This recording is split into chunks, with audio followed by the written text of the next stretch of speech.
Ladies and gentlemen, please welcome Marcelina Zielinska, who will speak on who invented smart cities, a story of urban planning. Marcelina, please, the floor is yours. Thank you. Good luck. Thanks a lot. Does everyone hear me well? Okay, so green cities. We are talking the 5 dimensions of architecture today. I felt the debate would not be complete if we didn't touch on smart cities. Because this is something everyone talks about now. They are so multi-layered, multi-dimensional. They are the way forward, the future, the sustainability, the well-being, the equality. So who on earth invented them? You know, who was this genius that made the whole world talk about it? Well, so let's start from the principles. So what are the smart cities? Because believe me or not, but even our clients don't always understand what they are asking us to do. There are many ways of talking about them, of classifying them. What I put on screen here is the European Union classification, which was then adopted by many other countries. And they talk actually about 6 dimensions of the smart city. And it is down to smart economy, so obviously creating job places, being future-proofed, supporting innovativity, etc. It's about smart people, again, good education, smart education with all the interactive tools and AI tools we have these days. It's about smart government, who's transparent, who's encouraging people to be part of the power. And then the smart mobility, the smart environment and smart living, which are the more architectural and planning dimensions, which is what I would like to focus on, because with all fairness, we are not those who will be creating governments or educational platforms. We are planners, architects, and our focus is on what we can affect. So on smart mobility, it's about obviously transport links, but also the technical infrastructure behind it, the accessibility, the tools for disabled, the quality of vehicles, driverless, etc. Then we have smart environment, and that's mainly the infrastructure. So it's talking about these green policies, about different systems that reduce pollutions and reduce energy consumption. And it's also smart living in the end, which is the consequence of all the legacies, which leads to smart homes, happy people, feeling of safety and healthy. Also, green open spaces are playing a huge role in all of that because they create the well-being and the mental health. They can also absorb climate changes and extreme weather conditions. So let's move on and let's look at the cities actually and what they do. What I wanted to show you is a selection of cities which for some reason are special regarding their smartness, starting from Singapore, who's the smartest of the smart, as people see it, who's been seen as the perfect, the flagship, the benchmark for smart cities. So what actually they do, and I'm going to use these 3 dimensions from European Union list just to have a look at each city. So on smart mobility, they have, for instance, ERP, which is like a smart monitoring system that monitors congestion on roads. And relating to the congestion, they would charge different price for different roads. They also have a MAS, which is similarly, it's also a system, but it's an integrated system that follows the different means of transport, and you as the citizen have access to all of them, and it's easy, and you can plan your journey in a nice and easy way with your smartphone. It's also the smart technology, the driverless cars, like buses, like taxis in Singapore. They also have, you can see here, the smart robots for deliveries, so actually that cuts the traffic because people stay at home and AI comes to them with all the deliverables. And finally, not finally, these are just examples, but they also have the smart lighting system that also helps control traffic and congestion. And then on the environment, there's obviously a lot of networks, like the electrical networks over here, which uses all kinds of solar panels and AR tools to measure energy and tailor it to the demand. Then we have the smart water system that actually uses the recycled water and also the industrial water that goes through distillation and it's recycled again to the households and industries. It has the integrated solar and wind system, as most of smart cities. It also has a very smart waste collection system, as you mean no waste at all. So these are pneumatic collection points which drop waste down under the ground. It doesn't smell. It's very useful, and lots of things like that, including the green policy, which means that every new building needs to have a certain green certification on it. Otherwise, it will not get planning permission. And then on the living, there's loads of stuff, but on hospitals, obviously everything new. It has robots, new electronical help for people, telemedicine, so doctor can call you at home. On the streets, we have this, for instance, the smart lamppost, which combines Wi-Fi, even the pollution detectors. So it's one thing many things in one place. It's quite interesting that Singapore has a model of the entire city. You can see a snapshot of it at the bottom corner. And actually this model helps measure all the behavior and pollution and basically everything that happens in the city, including these new planning applications and the future developments. Education is smart. They have loads of digitalization in that discipline. They also promote urban farms, and you see more and more buildings, spectacular buildings in Singapore that are actually making most of this kind of green policies. So I would say Singapore is smart and pretty, like a proper lady. It's stunning in its shape and form, and you almost take pleasure of enjoying, all these technologies. It is a piece of art, Singapore. So let's have a look at a different approach, which is also seen as a top sustainable city. But it is a historical city, and it has a very dense urban grain, and I would call it a recycled smart city, because it all happened when Copenhagen was already normal, so to say, city, and suddenly it applied all these policies, green policies. It actually said that by 2025 they will be net zero city, one of the first one in the world. And what they do is a bit different. It's about promoting electric transport, but there are many ways, like they have even electric ferry. It's about promoting active transport. They have things that's called cycle super highways, which are elevated routes, especially for cycles, and that city really focuses on healthy green lifestyle. Their smart traffic light system actually promotes disabled to cars. So it's not just about controlling the traffic, but also prioritizing a certain citizens. They also look at logistics. It's all a smart system that helps vans move quickly and pollute less. And similarly to Singapore, they have MaaS, so mobility as serving system that combines all the means of transport for people, and you can have all of that on your phone on the app. And then on infrastructure, they are clever. Obviously, they have all this good energy systems when they use the natural energy and as a central heating for the whole city. They use recyclables in terms of energy. They use solar systems and wind, integrated panels in the roofs.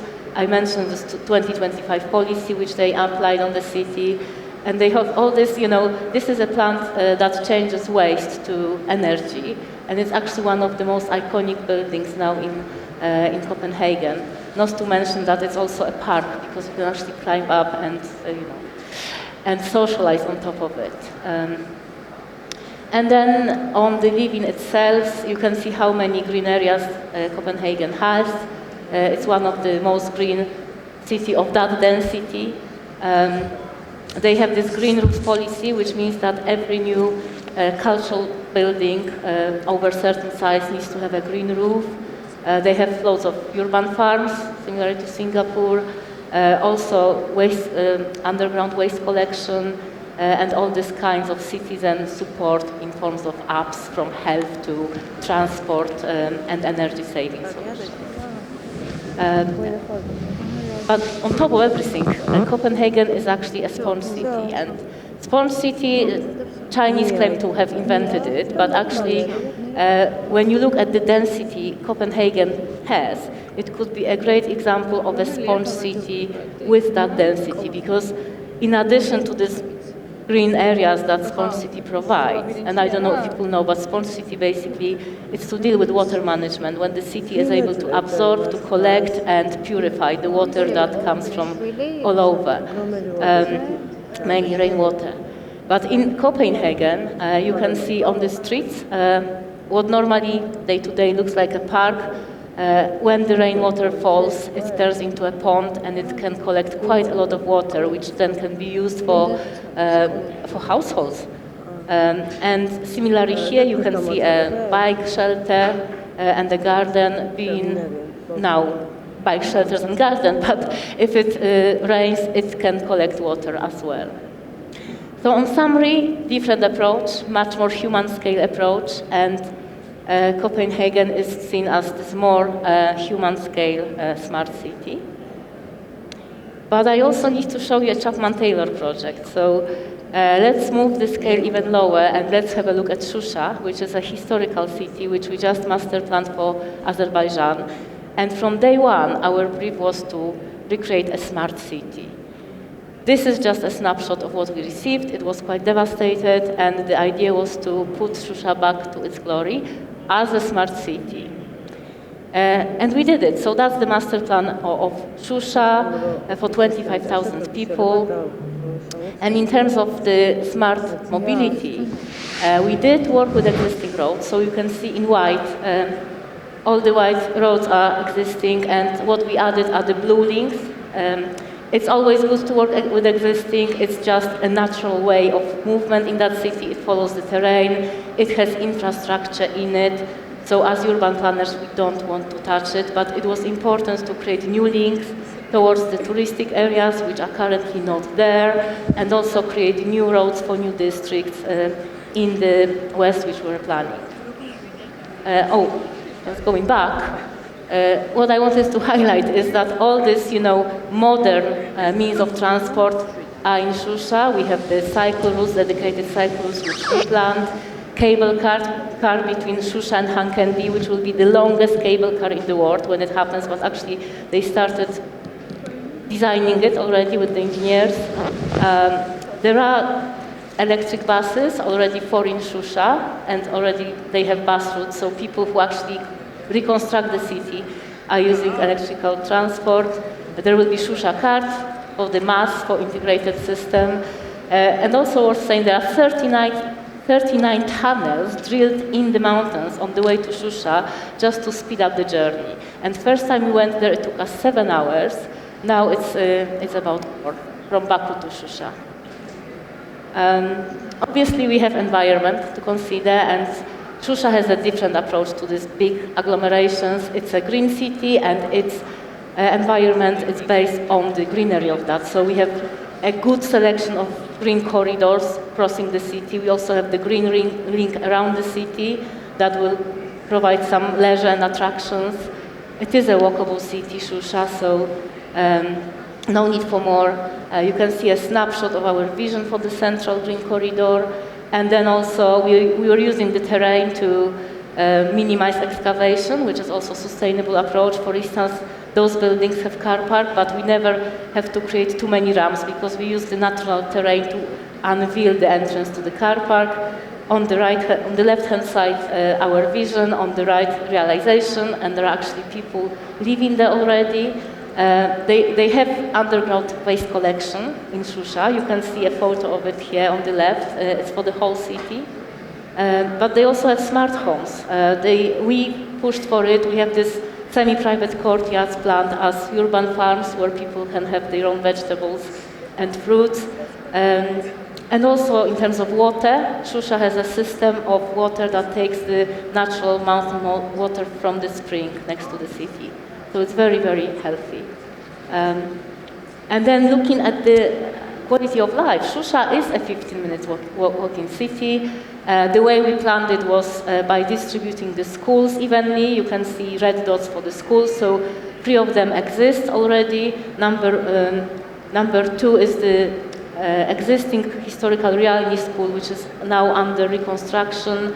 It will be brought back to its glory. It will look like that. Baku Design Institute is looking at it. We have one ready new built school. You can see President opening it. And this is a military building that will be, by our master plan, turned into the school. It's the one in the middle, so strategic, quite important. One more to follow, which it will be delivered when the city evolves. It also has this huge hospital. The blue marks the site of it. And it really is a great thing for Shusha because people don't need to worry if they get ill. And there are other amenities. So Shusha, I've drawn this 30 minutes circle because it's 15 minutes from its center to any of the points on the perimeter. So you can see that from the middle of Shusha, in 15 minutes you can walk literally everywhere. And then in blue we have all the local amenities. They spread along high streets. This is the major high street. It has the bank building on it. It has the piazza number 1. That's the snapshot of our vision for that piazza. It's already under construction. Then we have the bank building, which is just adjacent to it, following the high street. We have the administrative building when President stands with the President Piazza on the other book end of the high street.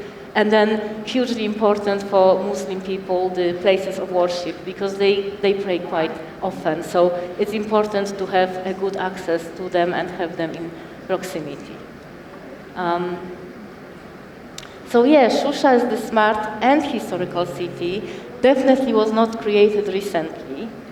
It's also very cultural. So just a few photos showing the refurbished restaurant, fantastic place in the fortress actually.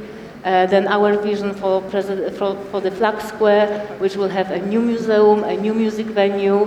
Zaha Hadid were looking at it at some point. It will have a new mall. We are developing the mall at the moment with Pasha. It already has 5-star hotels. That's Shusha Hotel, the photo in the corner, the restored memorials and other monuments. And it has the first branch of Carpet Museum. There's another one in Baku. And it's similarly well-maintained one in Shusha. And people are already visiting it.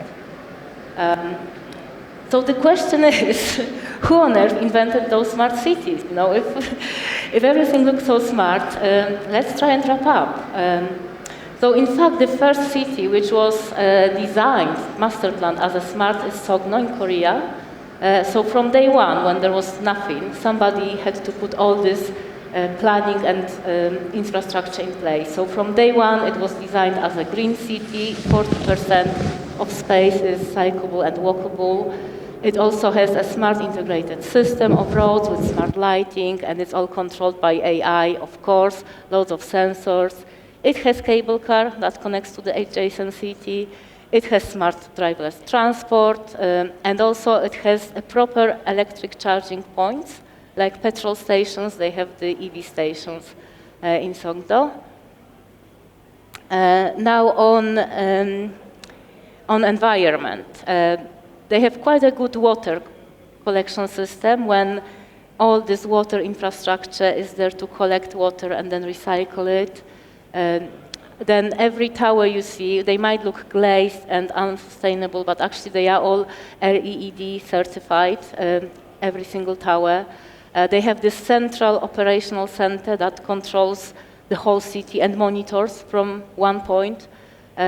Smart collection of the wastage, of course, and smart energy. So I think the time is ticking, so I'll try and speed up. It's also smart living, so leisure venues, 15 minutes walk city as the others. It's been planned like that from day one. It has all this home infrastructure built into smart homes, so actually you buy the home and it's all there. And quite importantly, every single building has a proper mix of uses, because every single building has active use at ground floor. I must say that Songdo is not really beloved because many people feel it's too cold. And was that the first one in the world? Well, the truth is that since Renaissance, people were trying to find this ideal city, they called it. And in that days, you could argue that in their head they were trying to create a smart city. First examples like Palmanova were designed in this very geometrical way. There was this convincement by the Enlightenment movement that symmetry comes with equality, which is why they were always shaping the city in this symmetrical form with the power in the center and then commerce and housing around. And of course, quite often they have fortresses to make the city resilient. But were they, that's another example. It's Polish example, Zamość, which was not only using the geometrical urban planning, but also overarching anthropomorphic approach to create this human body harmony. When they put the palace of the founder as a head, and then the main street, the high street, was the backbone, cutting through the main square, the heart of the city. We had Bermando and Solna streets as the arms, and other squares as organs of the body, and finally we have the bastions as legs and hands to defend the city. And you have a few snapshots of the city at the bottom of the page. But to be, with all honesty and fairness, it was far from smart. I mean, it was too imposed, and even back then, planners and philosophers knew that this is probably not the way forward because it was not responding to the context at all. So then you can see 300 years later, the garden city came, and it was kind of evolved from smart city. This is just a diagram of how it should work. It was never trying to be so geometrical. The key concept was to create clusters of housing and estate, which will be surrounded by parks, and then all the infrastructure and water planned around it in a logical way. And it had its principle of smart living with these houses, with gardens, good range of shops and local amenities, a good network of streets, pedestrian links. This is all, that's the Lichworld was the first garden city actually created. Following that diagram, it was in the UK, and these are the snapshots from that city. That's the area of it. As you see, it's not that geometrical. It responds to the context, has loads of greenery, also places of work in near proximity. So economical city, a good range of tenure mixture, affordable houses, and definitely one of the first smart cities. But was that the first one? That's a good question, because what about Rome? I mean, Rome was super smart. It's not even our era, but if you look closer at what Romans were doing, it's fascinating. So starting from smart mobility, Romans actually created roads. It was there when the road had the strong surface, the rigid surface, and they had to do that because the empire was so huge that they had to have a rigid road network to be able to communicate. And when the roads were created, there comes bridges and ramps, so all the integrated infrastructure was already in Rome. Worth saying that they were totally eco-friendly. There were no cars, so all horses and pedestrian. Some of them had shared surface with the priority for pedestrians, so even better. And some of the surface you could call something for disabled because people were walking and feeling, where they are. It's a bit too much. But let's have a look at infrastructure because this is really clever. If you consider every single piazza in Rome, there's a fountain, either one or two, and the fountain is there for a reason. It creates the microclimate, it creates chill. It actually is the ancient air conditioning. And then we have aqueducts, which were transporting water for thousands of miles. So the best water system in the world that we cannot compare with these days. Then we have LEDs, the energy-saving lamps, oil lamps, solar protection. You can see here in Pantheon, natural protection by using proper material. And finally, what we did in Shusha, they also used the terrain to create architecture, which is carbon footprint offset saving. And then when we look at the quality of life, of course, abandoned green areas that creates well-being, that good for the soul, absorbs, deals with all the weather conditions which are difficult. Romans created baths, a place to meet, a luxurious place. So talking of the culture, baths were not only about health, they were also cultural places where people met. They had underfloor heating system. You can see on the right when the air is being heated by the fire below and then it heats the floor. Obviously loads of cultural venues like Colosseum and even urban farming. So all these gardens near Roman villas had fruits and people were growing their own food. So whether the Romans invited the smart cities or not, I will leave it open.